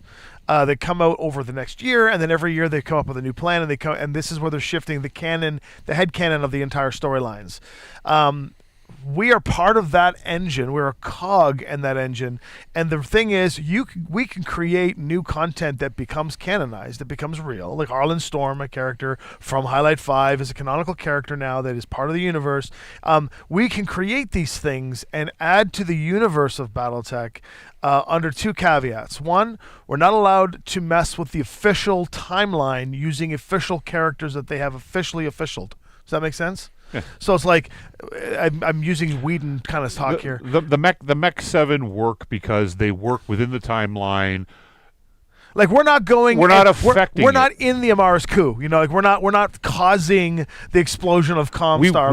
We were at the Battle of Luthien in our character's path, but we were not the characters that had a huge significant impact in part. Yeah, we didn't watch, what was his name, Fox killing Wolf or Wolf killing Fox, who stepped on whose kid. Like we're not gonna go and push the Mech over before he steps on. We the were kid. the guys running recon in a support lance during that battle. Yeah, like during that fight, whatever. you see a bunch of mechs running in the trees behind. Yeah, that's us, right? but and as long as we don't interrupt the novels or the timeline, then we have carte blanche to be able to create cool stories within the universe. What that also means is that material then is kind of banked and can be used to enhance any future product, such as when you see Scouring Sands and you see the characters and the build-out of Scouring Sands and each of the build-outs as we go, you might see some of the influences, and that gives like people like Red and stuff the ability to influence as well. So yeah, so cool. to touch on like with scenarios and Thank whatnot. you, Keith, for becoming a member. If you guys like the Legacy concept and what we've written when you play at Adepticon, all I can do is encourage you to say, hey, Catalyst, we want more releases, we want more releases. We will gladly write them. We just got to make sure that that's what Catalyst wants, right? So the more you guys support what we're doing, the more likely it is to encourage Chris said, the release of cool things. Chris Hotovec said, you were the guys they paid support points to do recon. Yeah, pretty much. Pretty much. But that's just like a byline in a book, right? It's like, as the mechs run behind Jamie Foxx. This is cool, though. So when you see this, you know you're going to be in for a cool time. That's the new Aces Legacy logo. I've also got... Did Josh approve of this? Because Josh not approving. That's a Fox thing. The Legacy is a different font. It's like, it's not good. And the new Fox Network logo for 26. So we had to incorporate the Catalyst demo team into it. I see. Just a little dot in the middle. Well, before that used to be the die from Six Sides of Gaming, right? So now we've incorporated the Six Sides into the frame of where Fox is. So those two things are there. Go back to the Legacy one? Yeah, Legacy one here. So the first one. Why'd you change the font? Why couldn't you put Aces and then have Josh create Legacy beside it? We could. We're fixing it. Yeah, we can fix it. Yeah, sorry. This is my thing. First draft. It's great. It's actually pretty good. I just think that the double font thing will give Josh an aneurysm. Yeah. But that'll be the first one. You'll see that whenever you see that popped up, you'll know it's by us, and what you're getting is you're going to get something pretty cool that you've seen at other conventions. Couple questions for chat. First thing, who here is going to be at Adepticon, and who is going to be at Gen Con, and who's going to be at Origins? Those are in the wrong order. Well, of course, Chris Pretzel Bear Lewis will be there. You want to know why?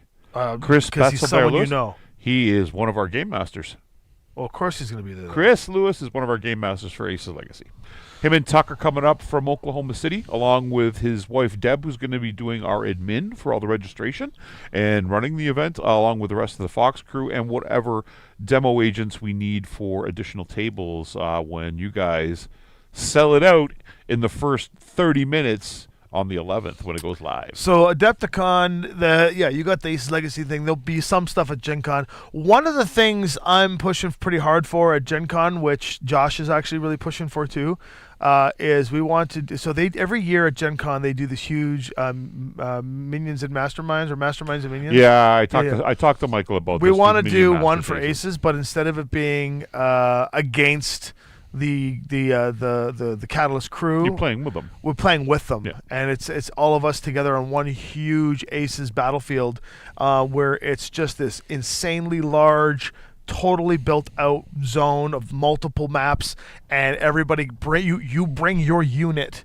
Like you and your friends you can bring your own mech under the spec lines that we'd give. You bring your own mech or your own, you and your buddies get together, create your lance, come and join us, and then everybody gets to play their mech, and they're going to go up against, we would probably build it in a way where the aces... do like a Tukiad style battle. Yeah, where the aces opponent is going to outmatch us, and then we as players have to like really work together, but we will be on your team, and then Randall and everybody will be on your team, and so we'll have, you picture like 12 setups, just filled with mechs and like lines of people all on one side, and a couple of like refs who just are there to guide the aces decks for you guys, but not play against you. They will probably play characters on the same board. Like Josh and I will be there, you know what I mean? And then just like this massive, like 6-hour, holy shit, like just shiitake mushroom explosion, you know?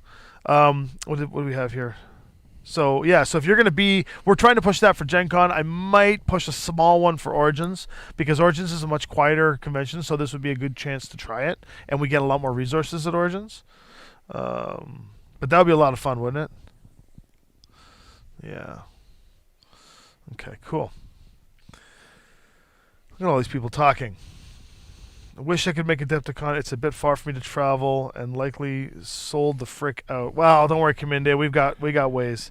But I'll be trying like mad to make it to Origins. Well, I'll be at Origins one way or another. I've got like I said, I rep a bunch of celebrities, and a bunch of them are going to be going to Origins for some D&D stuff. We got some really cool things going on there. Also, Josh and I think you guys will probably be going to Origins too. Yeah, most likely. Yeah, to do legacy stuff. So the Fox team will be down there running some BattleTech. I'll be there. Josh will be there. At some point, we got to drag Dylan out, so it'll be good. For sure, for the U.S. conventions next year, Fox will be at Adepticon, Gen Con, PAX, because we're there for studio work with Catalyst, and then obviously we're going to be running the legacy stuff at those three for sure. Origins most likely, and wherever else we can get the time off work to get down to whatever events that Catalyst wants us at, in addition to our normal stuff up here in Canada that we do to the three majors up at Anime North and the two Fan Expo shows. So Kaminde and Keith, it says the Origins is like 20 minutes from home / day trip time. Not sure where you guys are in that region, but I'm actually heading to Dayton, Ohio at the end of this month to a small anime convention called OhioCon. Bringing some guests down there. The D&D crew is going to be there. We're going to be doing a whole bunch of Amaria stuff. If anyone's near Dayton, Ohio, come on out to OhioCon and play some D&D with us. That'd be a lot of fun. Yeah. I don't know where Dayton is compared to Columbus. I think Dayton's before Columbus by north an hour of Columbus, or so. south of Toledo. Yep. Yeah. Well, if you're near Dayton, come on by. OhioCon is the convention, spelled Ohio, like Ohio gozaimasu from Japanese language, but it's kind of a brilliant idea for a con name. But like, I lived in Dayton when I was born. That sounds like a place you're not sticking around to. Dayton, Ohio is also a day trip. Well, if you're around, come on down and check it out. It is going to be, what the date is the 20. I will be driving down the 29th. The convention is the 30th. The 29th, the 30th, and the 1st. I think it's the Friday, Saturday, Sunday there. Very end of this month. 4,000 or 5,000 people. Lots of role-playing and anime. If you're into the cross-platforming. Probably some tabletop gaming as well. It's a very eclectic show. My first time at the show. I'm bringing in a few good celebrities from the voice acting realm to do some D&D celebrity on stage. They got a pretty decent array of guests. And like I said, we'll be down there with Devin and the crew playing Dungeons and Dragons and doing some stage stuff. And if you end up going, come hang out with us. It'd be great. So. For those watch Aces on a regular basis on Friday nights with us, since we just hit the halfway point of Scouring Sands, we're probably going to be wrapping up that campaign. How's it going? By the end of the month. So far, so good. I'll touch on it in a second. By the end of January, we should be wrapped up, which means we're now going to start taking the network into more what I would consider original sorties that we're writing.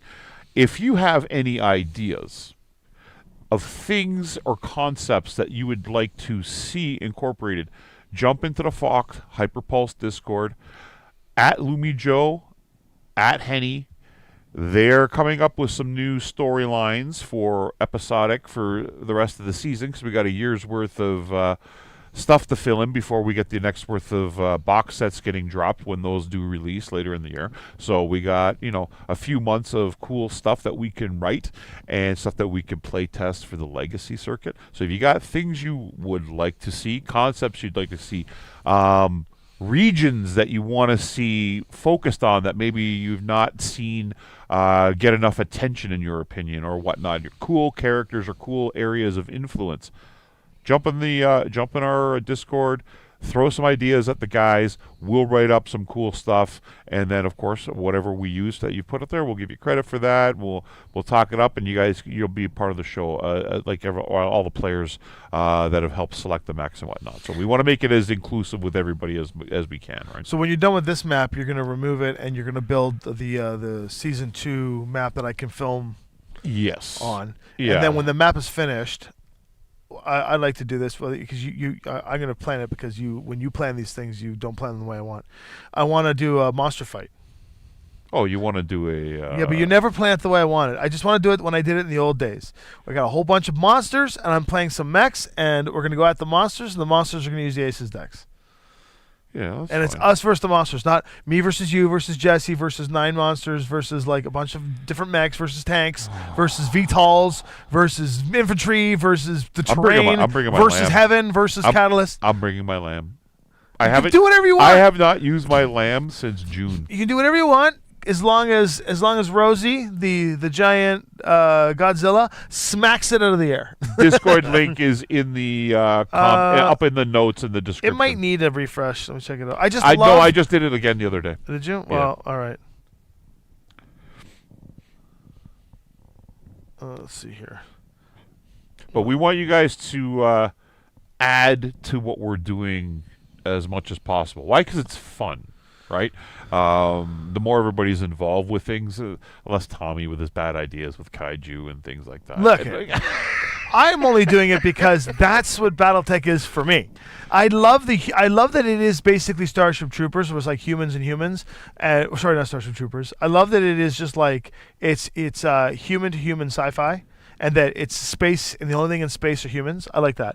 But I do like that canonically there are, what do they call them? They're the big monsters. Oh, they're dinosaurs. Yeah, they have big things. There's non-sentient, all sorts of non-sentient alien life forms in BattleTech.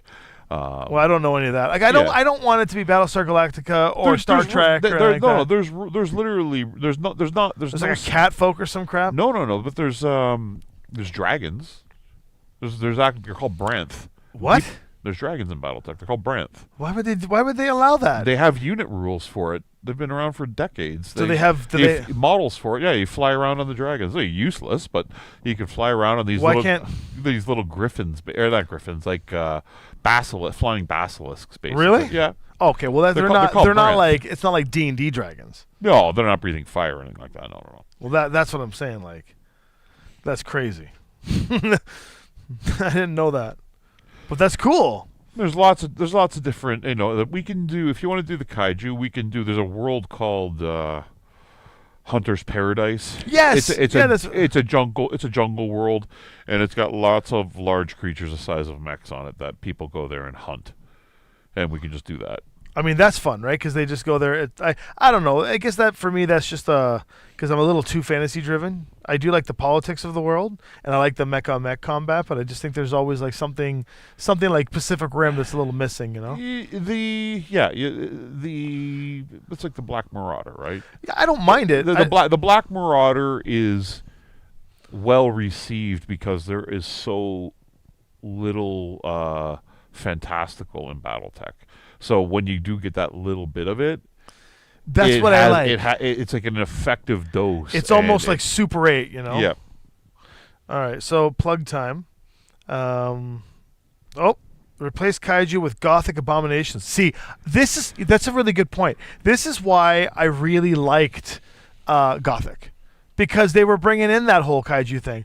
I liked gothic. I liked it, and here's why I like it. You don't have to incorporate Gothic into the real BattleTech universe. And you don't have to play with Gothic mechs at the table. And when you get into tournaments or go to Legacy, Gothic stuff doesn't exist. But if you're like me and you want to just add a little fantasy element or a little bit of weird to your universe, Gothic tickles the fancy. And I don't want to play that all the time. I don't want Gothic to be continuously supported to the point where it becomes the next thing everyone has to buy into. I like that I can play a game like Gothic. I would rather not do the Gothic mechs because Gothic's not really my fancy in general. Now, if it was like Gundam style mechs, or if it was like the aesthetic is what I'm not a fan. Well, of. but I like the aesthetic, but I like the idea of monsters. So if I could play these cool mechs versus monsters, like in Pacific Rim, now we're talking. You know, now 100%. they've tickled my fancy a little bit, right? All right, so I gotta do some shameless plugs here, guys. If you are at all a dual nerd or a multi-classed nerd, and that BattleTech isn't your only fancy like, and you're an older guy like us, and you're a fan of Thundercats, I just put a link to the Thundercats D&D book that I designed. Please, with a couple other folks as well, obviously, but please go take a look. If you're interested, pick up a copy of the book yourself. Those are all the plugs, got to make plugs as we go, because Lion-O, yeah, we could have Thundermechs. Actually, there's a lot of mech technology. There's even why do we have mechs that transform and join into one giant one called Voltron? I mean, that's cool too. That's cool too. Yeah. The only one I don't like, and this is probably going to get a lot of people to cancel their pledges and stuff, is I don't like Transformers. And I'll tell you why. The concept of Transformers as living metal is interesting to me, and then them becoming the vehicles on Earth to hide is interesting to me. That's the core of Transformers.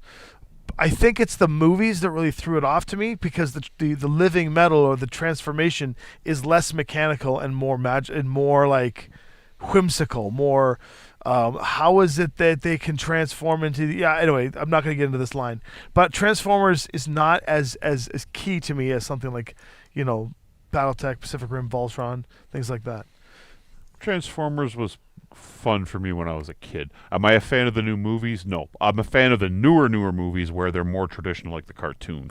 You're a GoBot fan. GoBots. No, I'll tell you, I hated GoBots, and I'll tell you why. I'll tell you why. I've never even seen GoBots, and I don't like it. And it's only because, everyone's got these childhood things that we used to buy those at Bargain Heralds or something. Like they were like the cheap. Do you remember those cheap? Yeah, Transformers? the cheap Go. Yeah. I remember there was one that was like a water gun, like a GoBot water gun. I don't know what the hell it was, but for Christmas, I thought I was getting a Transformer, and when I opened it, it said GoBots. And my family was pretty good at getting me the discount toys, thinking that it was the same damn thing. So I was like, I opened them, and I'm like, what is this GoBot? And it was this water gun that I played in the bath with that I hated. And I remember just like playing with it because I had to, but I'd be sitting there like this little kid is in the water going with this little GoBot. These are the things that Tommy tells his therapist every Wednesday at 3:00. You guys are my therapy. I hated GoBots.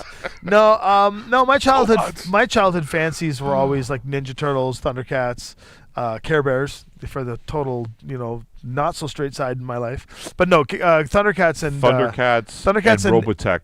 I never saw Robotech. Robotech and Thundercats and Voltron. I'm an anime deficient were person. the three cartoons that were on when I got up every morning before school and we were waiting for the bus. You had that hour in your watch in the morning. Back when there was UHF, there was no cable, so you would go from the dial into the dial below. Paul was in black and white TV land too, right? Yeah. There was no remotes back then either, and I used to watch Robotech. For me, it was like DuckTales, Ninja Turtles. Even before DuckTales, like it was Ninja Turtles in 1987, 85 was Thundercats. Before that was He-Man. Those were like my jams, and now that I get to work on Thundercats, it's been really cool. Silverhawks, which we may or may not do depending on the success of Thundercats. There's a lot of cool things back then, but I love the cartoon I never liked. The frogs. Cartoon I never liked? Battletoads. What? I did not like the BattleTech cartoon. Was there a BattleTech cartoon? I was not a fan and never had. And I know like Jesse loves it. It got him into the game. There's a BattleTech cartoon. I know Avalyn loves it. I remember, to me, the BattleTech cartoon. I started playing BattleTech when I was in grade 11, right? So when the BattleTech cartoon came out in 1991 or 92, whenever it came out, I was in grade 11 or 12. Oh, that was during the X-Men era. I was insulted by it because BattleTech was such a complex game, and it was built on this grounded sci-fi realism, and the cartoon made it look like a children's game. Well, and, that's what and cartoons when have you're to that do. age, I'm just like, what is this? Oh, you know what else I really liked? Right. There were 2 cartoons that were not that popular. The Highlander animated series. I remember that. Really cool. And Ivanhoe. Ivanhoe. Remember Ivanhoe? Ivanhoe! Gallant and ho! Wow. Galaxy Rangers. No, you know what? You know what show actually had a big impact on me when I was younger? And it actually led to all of this. Like, you guys see these boards, right? What got me building that, or inspired me to start creating all this, when I was in grade 6, my grade 6 teacher was the set producer for the show Captain Power. And he used to bring in the 3D sculpted terrain. Like they would. Oh, so you had a personal connection to Captain Power. Yeah. So he would bring it in, and it would be like, oh my God, these are the models that they would I need help. run do the old school animation. There's a cartoon I watched a lot as a kid, and I cannot remember the name of it. The guy was like a cowboy. He had like aspect of hawk, and you could see, or aspect of eagle, or aspect of wolf, and he'd call upon the powers of this. It was like a ranger show or something, but he it was probably a cultural appropriation of like a white ranger. I remember what you're talking like about. tapping into his indigenous side. Somebody's gonna remember. What the hell was it called? And it was like he was like, I call upon the aspect of wolf to be able to like whatever the aspect of sight. What the hell was it called? I'm drawing a blank on it. I remember what you're talking about. And I don't think it's a Canadian cartoon because it was like not G-Force. It was like it was a dude with like a cowboy, like a ranger of some sort, and he was like and he would always have different elements of animals that he could totem through to get his superpowers or to do something. And he had like I think he had like a bionic arm. I don't know, but I watched the shit out of it as a kid, and I hated it. Defenders of the Galaxy. No, it wasn't that either. There's what was that other one? Ghost Racer? Well, it was Cheeseball too. Was it Ghost Racer? What's the name of that cartoon? We can't shut the stream until I figure it out. It's gonna bother me now because it's like the Lone Ranger. Was it called? No, not the Lone Ranger. Was it called Brave Star? Brave Star. Brave Star. Brave Star. Thank you, Keith. Brave Star. What a stupid cartoon. Brave Star. It was okay. I don't remember anything about that. Brave Star. Brave Star. Oh my God, that's my new call sign, Brave Star. You should make the new game for it, Brave Star. No, you know what? Let me focus on. So if anybody here role playing fan, because I got a whole bunch of cool announcements. Number 1, Thundercats, as you know, as I posted there. Number 2, we got an Army of Darkness RPG coming. This is after Evil Dead is delivered, and Amaria. Number 3, we're looking at Reanimator and Red Sonja. Red Sonja for D&D would be good. Yeah. It's the Conan universe minus Conan, which is sad, but it's still Conan. It's still, you know what I mean. And then the last one is Munchkin. Yeah. I remember you guys talking about Munchkin like 6 months ago. Munchkin 5e. Yeah. So we're gonna do Munchkin D&D, guys. If you're into Munchkin, so okay. Shadowrun tattoo. Oh, that's amazing. I love Shadowrun. Well. There you go. All right. You know what? I think we're good. People are having a great conversation. Brave Star. I love that name, Brave Star. What a stupid name, but at the same time, I love it. Well, you got to branch out there, Aaron. Look, there's lots of cool RPG systems out there. You can start with Mech Warrior. Play the BattleTech RPG. Destiny has been great, but we don't really play it. We play it with. We use Destiny to set this up, essentially, right? And even then, there's a lot of role playing going on. I think that's the best way to play RPG BattleTech. You know, Time of War and the old Mech Warrior, Mech Warrior RPG. Those were crunchy games. They're a lot of fun. If you want to, get into the hardcore die rolling combat, all that fun stuff. They did translate directly into Classic. A lot of fun back in the day. I personally, is the Q system, Destiny system my thing? No, but I love it. I love just to be able to role play the setup a cool game. I think if they use the And- Destiny system for a light Shadowrun game, even better.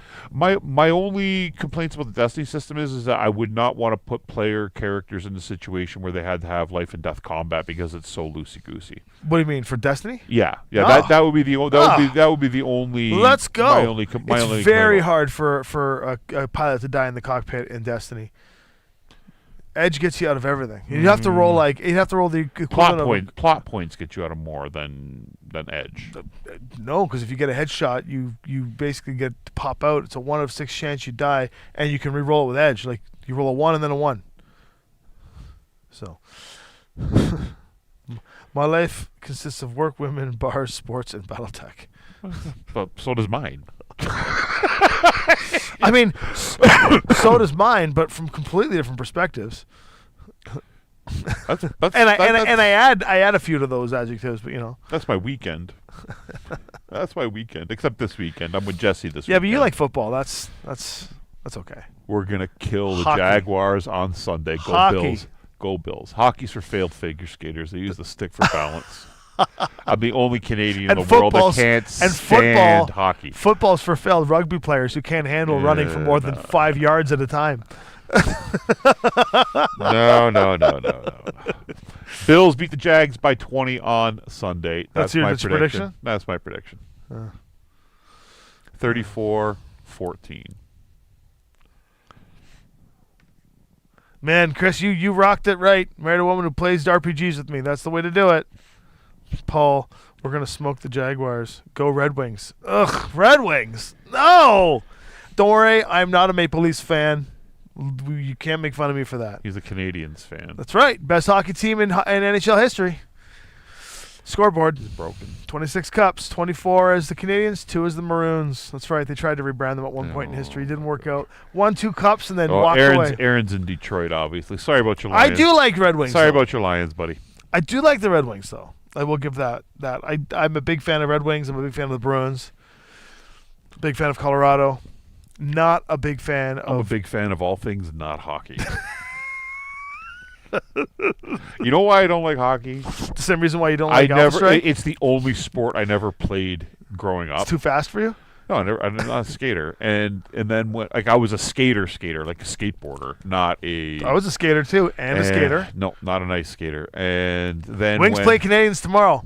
Red Wings. I don't know. How are the Canadians doing? I haven't followed hockey this year. I've been too busy with the Leafs were in nerd last stuff. place last time I They checked. kicked ass last night. That goal, man. Last night they were on against the Philadelphia Flyers. Sorry, Philly. It was a good game though. It was a 3-on-3 action in overtime. It's the way hockey should be played. It's hockey. Stick handling and Bruins for life.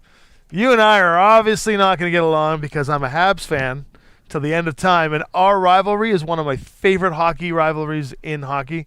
The Bruins and the Habs have a great time against each other. It's a lot of fun. As a Bills fan, it's You just keep mentioning Bills. It's the wrong sport. It's easy to hate people from Boston. It's so easy to hate people from Boston. Look, Boston.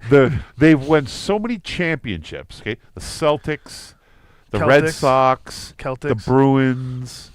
It's like they get that chowder, and it's like we win. Have you not had? Number hey, one. I don't care Okay, if they make hold good on. soup.